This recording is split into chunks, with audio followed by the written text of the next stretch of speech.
Hello David, morning. Morning, sir. Can you just tell us about your favourite book that you've been reading? My favourite book? Well, it goes back 5 years and it's a great book and everybody should have one on their bookshelf. What is it? No, it's not that one, it's the Quran. How I got introduced to the Quran was I was on the plane coming back from New York. Yeah, that's over that way. Oh no, it's not. It's over that way. And the thing is, believe it or not, really, this guy was reading a book. He left it on the seat when he got off the plane like me. And you know what? I chased after this guy and said to him, "Hey, mister, you left your book." He said, "No, you keep it." I said, "Well, okay." So I kept it. And then I was waiting in the airport lounge in Heathrow. And what happened? I started to cry when I read the Quran. So I put the book down. I was happy. I was still the same. And then I picked it up again. I started to cry. And then I got a taxi to my brother's in London.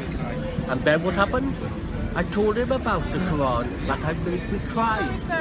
And do you know what? Just a moment. And then what happened was really, he said, "Don't speak of nonsense things, don't speak of things." I said, "Well, the thing is really, why am I crying?" And then he said, "Go next door." So I went next door, and who was there? The man that was on the plane. And the thing is, name a number, any number. The thing is, I'm not selling that Quran for £20 million or £20,000.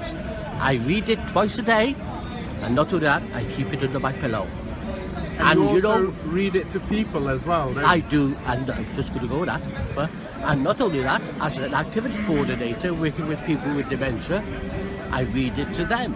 And the thing is, they ask me questions, I don't know all the answers, but I know there's one thing in the Quran. What is it? Truth. And if you was lost in the desert, or you was lost somewhere in town, you'd ask somebody away. What's the Quran? It's a map for life.